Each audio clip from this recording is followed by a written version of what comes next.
ನಿಮಗೆ ಇವಾಗ ಗೊತ್ತಿದೆ ಪ್ರಕರಣ ಏನೇನಾಗ್ತಾ ಇದೆ ಏನು ಅಂತ. ನೀವು ದರ್ಶನ್ ಅವ್ರ ಜೊತೆ ಸಾಕಷ್ಟು ಒಡನಾಟ ಇಟ್ಕೊಂಡಿರೋರಲ್ಲಿ ನೀವು ಕೂಡ ಒಬ್ಬರು, ಅದರಲ್ಲಿ ಯಾವುದೇ ಡೌಟ್ ಇಲ್ಲ. ಸೊ ಏನಿದು ವಿಚಾರ ಈ ಥರ ಆಗ್ತಾ ಇದೆ? ದರ್ಶನ್ ಅವರು ಕೂಡ ಈಗ ಜಾಮೀನು ರದ್ದಾಗಿ ಮತ್ತೆ ಜೈಲ್ಗೆ ಹೋಗಿದ್ದಾರೆ, ಏನು ಹೇಳ್ತೀರಾ? ಸರ್ ಈಗ ಅವತ್ತು ನೋಡಿ ಸಡನ್ನಾಗೆ ಅವ್ರನ್ನ ಅರೆಸ್ಟ್ ಮಾಡಲೇಬೇಕು ಅಂತ ಅಂದ್ಬಿಟ್ಟು ಸುಪ್ರೀಂ ಕೋರ್ಟಿಂದ ಆದೇಶ ಬಂದಿದೆ. ಯೂಶ್ವಲಿ ಬೇರೆಯವ್ರಿಗಾಯಿತು ಅಂತ ಹೇಳಿದ್ರೆ 15 ದಿನ 20 ದಿನ ಅಥವಾ 1 ತಿಂಗಳು ಅಂತ ಟೈಮ್ ಕೊಡ್ತಾರೆ. ಇವ್ರಿಗೆ ಅವತ್ತೇ ಹಿಡ್ಕೊಂಬನ್ನಿ ಅಂತ ಹೇಳಿದ್ರೆ ಸೊ ಎಲ್ಲರಿಗೂ ಫ್ಯಾನ್ಸ್ಗಳಿಗೂ ಅಭಿಮಾನಿಗಳಿಗೂ ಎಲ್ಲ ಒಂಥರ ಹೊಚ್ಗೆದ್ದು ಬಿಟ್ರು. ಏನಪ್ಪ ಈ ಥರ ನಮ್ಮ ಬಾಸ್ಗೆ ಸಡನ್ನಾಗಿ ಈ ಥರ ಹಿಂಗಾಗಿದೆ ಅಂತ ಪ್ರತಿಯೊಬ್ಬರಿಗೂ ಈಗ ಅವ್ರ ಫ್ಯಾಮಿಲಿನೇ ಕೂಡ ಅವರು ಇದಾಗ್ಬಿಟ್ಟಿರ್ತಾರೆ. ಏನಪ್ಪ ಇದು ನಮ್ಮ ಯಜಮಾನ್ರಿಗೆ ಬೇರೆ ಅಂತ ಹೇಳ್ಬಿಟ್ಟು ವಿಜಯಲಕ್ಷ್ಮಿ ಮೇಡಮ್ಮು ಅವ್ರಿಗೆ ಫೋನ್ ಮಾಡಿ, ಈಗ ದರ್ಶನ್ ಸರು ತಮಿಳ್ನಾಡಲ್ಲಿ ಇದ್ದರು, ಅಲ್ಲಿಂದ ದೇವಸ್ಥಾನಕ್ಕೆ ಅಂತ ಹೋಗಿದ್ರು ಧನ್ವೀರ್ ಅವ್ರ ಜೊತೆ. ಅಲ್ಲಿಂದ ಮುಗಿಸ್ಕೊಂಡು ಬಂದು ಇಮಿಡಿಯೇಟಾಗಿ ಏನೋ ಒಂಥರ ಈ ನಟೋರಿಯಸ್ ರೌಡಿನೋ ಅಥವಾ ಕಾಡುಗಳ ದಂತಕೋರ ವೀರಪ್ಪನ್ ಅಂತನೋ ಆ ರೇಂಜ್ಗೆ ಇದು ಮಾಡಿದ್ರಲ್ಲ, ಟ್ರಿಗರ್ ಮಾಡ್ತಿದ್ರಲ್ಲ.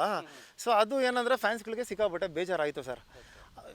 ಸಾಮಾನ್ಯವಾದ ಅವರು ಇನ್ನೊಂದು ಯಾರೋ ಒಬ್ರು ನಟರು ಅಷ್ಟೇ, ಅಲ್ಲಿ ದುಡ್ಡು ಕೊಡ್ತಾರೆ, ಅವ್ರು ಆ್ಯಕ್ಟ್ ಮಾಡ್ತಾರೆ ಅಷ್ಟೇ.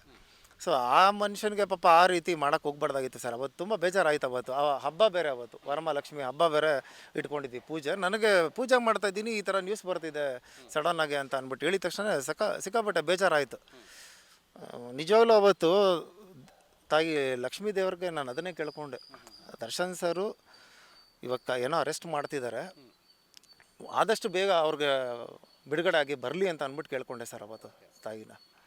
ಅಂದರೆ ನಿಮಗೆ ಸಾಕಷ್ಟು ಸ್ಟಾರ್ಟಿಂಗಲ್ಲೂ ಕೂಡ ಲಾಸ್ಟ್ ಟೈಮ್ ಸಿಕ್ತಾಗೂ ಮಾತಾಡಿದ್ರಿ ಪ್ರಕರಣ ಏನೇನಾಯಿತು ಅಂತ, ಅಂದರೆ ಜೈಲಲ್ಲಿ ಇದ್ದಾಗ.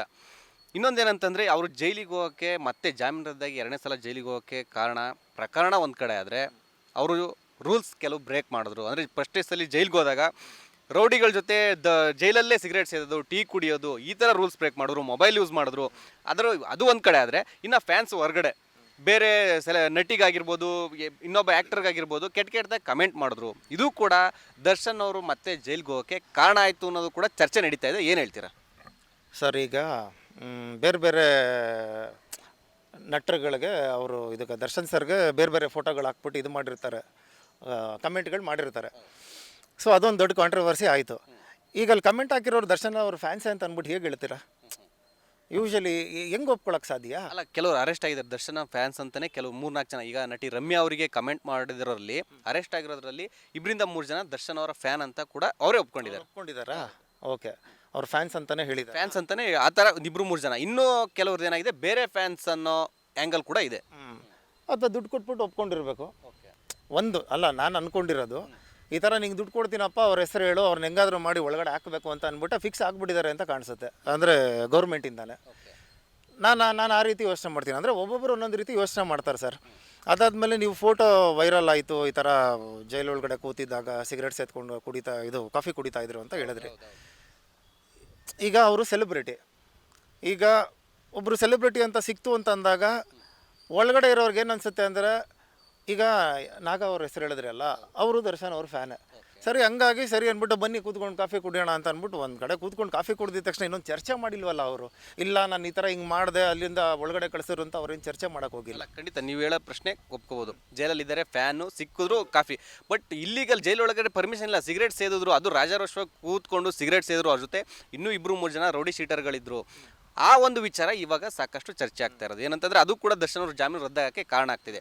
ಇನ್ನು ಹೊರಗಡೆ ಇದ್ದರೆ ಇನ್ನು ಸಾಕ್ಷ್ಯ ನಾಶ ಮಾಡೋ ಚಾನ್ಸ್ ಕೂಡ ಇರುತ್ತೆ. ಯಾಕೆಂದರೆ ದರ್ಶನ್ ಅವರು ಪ್ರಭಾವಿ ಆ್ಯಕ್ಟರು, ಪೊಲಿಟಿಕಲ್ ಸಪೋರ್ಟ್ ಇರುತ್ತೆ, ಮಾಡ್ಬೋದಲ್ಲ ಅನ್ನೋ ಉದ್ದೇಶದಿಂದ ಜಾಮೀನು ರದ್ದು ಮಾಡಿ ಮತ್ತೆ ಜೈಲಿಗೆ ಕಳಿಸಿದ್ದಾರೆ ಅನ್ನೋದು ಕೂಡ ಒಂದು ಕಡೆ ಆ್ಯಂಗಲ್ಲು.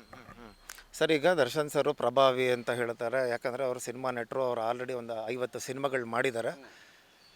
ಈಗ ಇನ್ನೊಂದು, ಈಗ ಅವರು ಪ್ರಭಾವಿ ಅಲ್ಲ, ಈಗ ಅವರು ಅಲ್ಲಿಂದ ಈಚೆಗಡೆ ಬಂದರು, ಒಂದು 6 ತಿಂಗಳು ಆಚೆಗಡೆ ಇದ್ದರು.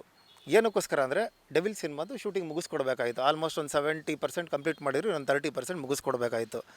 ಅವ್ರು ಎಲ್ಲೂ ಏನೂ ಮಾತಾಡೇ ಇಲ್ಲ ಯಾರ ಜತ್ರನೂ. ಈ ಥರ ಹಿಂಗಾಯಿತು ಮೀಡಿಯಾಗಳಲ್ಲೇ ಎಲ್ಲೂ ಪ್ರಸ್ತಾಪ ಮಾಡೋಕ್ಕೆ ಹೋಗಿಲ್ಲ. ಈ ಥರ ಒಳಗಡೆ ಈ ಥರ ಇದ್ದೆ, ಇಲ್ಲೆಲ್ಲ ಸೇರಿಕೊಂಡು ನನಗೆ ಹಿಂಗೆ ಮಾಡಿಬಿಟ್ರಿ ಅಂತ ಯಾರ ಮೇಲೂ ದೋಷಿಸಿಲ್ಲ ಅವರು. ಮೊದಲನೇದು. ಎರಡನೇದು, ಇವಾಗ ನೀವು ಸಿಗರೆಟ್ಟೆಲ್ಲ ಸಿಗುತ್ತೆ ಸರ್ ಒಳಗಡೆ, ಅದನ್ನು ಇನ್ನೊಂದು ಜೈಲಲ್ಲಿ ಅದನ್ನೆಲ್ಲ ಸೇಲ್ ಮಾಡ್ತಾ ಇದ್ದಾರಲ್ಲ, ಅದನ್ನು ಯಾತಕ್ಕೆ ಗೌರ್ಮೆಂಟಿಂದ ರದ್ದು ಮಾಡಿಲ್ಲ, ಇಲ್ಲೆಲ್ಲೂ ಮಾರಂಗಿಲ್ಲ ಅಂತ. ಕಾಫಿ ಟೀ ಆಯಿತು, ಕೆಲವರು ಊಟ ಮಾಡಲಿಲ್ಲ ಅಂದ್ರೂ ಟೀ ಕುಡ್ಕೊಂಡೇ ಇದ್ದು ಬಿಡ್ತಾರೆ ತುಂಬ ಜನ. ಕೆಲವ್ರಿಗೆ ಸಿಗರೆಟ್ ಅಭ್ಯಾಸ ಇರೋರು ಟೀ ಒಂದಿದ್ರೆ ಸಾಕು. ಸೊ ಅಲ್ಲಿ ಇನ್ನೊಂದು ಗೌರ್ಮೆಂಟ್ ಅದು ಏನಕ್ಕೆ ರೂಲ್ಸ್ ಮಾಡಿದ್ರೆ ಅದನ್ನು ಒಳಗಡೆ ಪಾನ್ ಪರಾಗಾಗಲಿ ಸಿಗರೇಟ್ ಆಗಲಿ ಈ ಥರ ಗಾಂಜಾ ಹೊಡಿಯೋದಾಗಲಿ ಎಲ್ಲನೂ ಸಿಗುತ್ತಂತೆ ಜೈಲಲ್ಲಿ. ಯಾವುದೇ ಜೈಲಿಗೆ ಈಗ ತುಂಬ ಜನ ಅದನ್ನೇ ಹೇಳಿರೋದು, ಹೋಗಿ ಬಂದಿರೋರು ಹೇಳಿರೋದು ಅದೇ, ಎಲ್ಲನೂ ಸಿಗುತ್ತಪ್ಪ ಒಳಗಡೆ ಪ್ರೊವೈಡ್ ಮಾಡ್ತಾರೆ, ನಾವು ದುಡ್ಡು ಕೊಟ್ಟರೆ ಎಲ್ಲನೂ ಸಿಗುತ್ತೆ, ಕೂತಿದ್ದ ಜಾಗದಲ್ಲಿ ತರಿಸ್ಕೋಬೋದು ಅಂತ ಹೇಳಿದ್ರು. ಸೊ ಹಂಗಾಗಿ ಇನ್ನೊಂದೇನಂತ ಹೇಳಿದ್ರೆ, ಈಗ ಅವರು ಒಳಗಡೆ ಹೋಗಿ 6 ತಿಂಗಳು ಬೇರೆ ಆಗಿತ್ತಲ್ಲ, ಸರಿ ಅಂದ್ಬಿಟ್ಟು ಈಗ ಯಾರಾದರೂ ಸಡನ್ನಾಗಿ ಫ್ರೆಂಡ್ ಸಿಕ್ತು ಅಂತ ಹೇಳಿದ್ರೆ, ಬಾ ಮಗ ಟೀ ಕುಡಿ ಅಂತ ಒಂದು ಮಾನವೀಯತೆ ಇದರಿಂದ ಕರೆದಿದ್ದಾರೆ. ಸರಿ ಅಂತ ಅಂದ್ಬಿಟ್ಟು ಇವರು ಸರಿ ಆಯ್ತಾರಪ್ಪ ಟೀ ಅಂತ ಅಂದಾಗ ಹಂಗೆ ಒಂದು ದಮ್ ಬಿಡು ತಗೋ ಅಂತ ಹೇಳ್ತಾರೆ ಅಷ್ಟೇ. ಅದು ಆ ರೀತಿ ಕೊಟ್ಟಿದ್ದಾರೆ. ಅದು ಜೈಲಲ್ಲಿ ಬೇಕಿತ್ತ ಅಂತ ಹೊರಗಡೆ ಮಾಡಿದ್ದಾರೆ. ಹೊರಗಡೆ ಅವ್ರ ಪರ್ಸನಲ್ ಲೈಫು ದುಡ್ಡು ಅವ್ರ ದುಡ್ಡು ಏನಾದರೂ ಮಾಡ್ಬೋದು. ಜೈಲ್ ಅಂತಂದರೆ ಒಂದು ಕಾನೂನು ಚೌಕಟ್ಟಿನಲ್ಲಿ ಇರ್ತಾರೆ.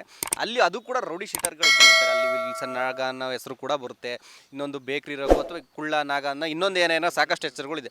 ಸೊ ಇದು ಬೇಕಿತ್ತ ದರ್ಶನ್ ಅವರಿಗೆ ಅಂತ ಸರ್. ಅಂದರೆ ನಾನು ಅದನ್ನೇ ಹೇಳಿದ್ದು, ಈಗ ಫ್ರೆಂಡು ಹೇಳ್ತಾರೆ ಹೋಗ್ಲಿ ನಮಗೋಸ್ಕರ ಹೋಗ್ಲಿ ಕೈಯಲ್ಲಾದರೂ ಹಿಡ್ಕೊಳ್ಳಿ ಅಂತಾರೆ. ಈಗ ನನ್ನ ಫ್ರೆಂಡು ಸಿಗರೇಟ್ ಸೇದಲ್ಲ, ಬಟ್ ಇನ್ನೊಂದು ಏನಂತ ಹೇಳಿದ್ರೆ, ಹೋಗ್ಲಿ ಇದನ್ನು ಹಿಡ್ಕೊ ಅಟ್ಲೀಸ್ಟ್ ನೋಡೋರ್ಗೋಸ್ಕರ ಆದ್ರೂ ಅಟ್ಲೀಸ್ಟ್ ಹಿಂಗೆ ಕೈಯಲ್ಲಿ ಹಿಡ್ಕೋಬೋದಲ್ಲ ಅಂತ ಹೇಳಿ ಈಚೆಯಿಂದ ಯಾರೋ ಫೋಟೋ ಕ್ಲಿಕ್ ಮಾಡಿದ್ದಾರೆ.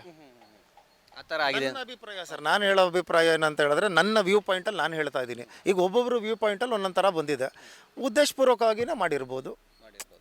ಸಿಗರೇಟ್ ಕೊಟ್ಬಿಟ್ಟು ನೀವು ಸುಮ್ಮನೆ ಕೊಡಿ ಈ ಥರ ಸಿಗರೇಟು ನಾವು ಕ್ಲಿಕ್ ಮಾಡ್ತೀವಿ ಅಂತ ಈಚೆ ಬಿಟ್ಟಿರ್ಬೋದು. ಸರ್ ಎಲ್ಲ ಆ್ಯಂಗಲಿಂದನೂ ನೋಡಬೇಕಲ್ಲ, ಈಗ ಒಬ್ಬೊಬ್ಬರು ವ್ಯೂ ಪಾಯಿಂಟು ಒಂದೊಂದು ಥರ ಇರುತ್ತೆ. ಲೇಟೆಸ್ಟ್ ಹಾಗೂ ಇಂಟ್ರೆಸ್ಟಿಂಗ್ ಸುದ್ದಿಗಳಿಗಾಗಿ ಬಾಸ್ ಟಿವಿ ಕನ್ನಡ ಚಾನೆಲ್ನ ಸಬ್ಸ್ಕ್ರೈಬ್ ಮಾಡಿ, ಹಾಗೆಯೇ ಬೆಲ್ ಐಕಾನ್ ಪ್ರೆಸ್ ಮಾಡಿ. ಇದರ ಜೊತೆಗೆ ಫೇಸ್ಬುಕ್, ಇನ್ಸ್ಟಾಗ್ರಾಮ್, ಎಕ್ಸ್ನಲ್ಲೂ ಮಿಸ್ ಮಾಡದೆ ಫಾಲೋ ಮಾಡಿ.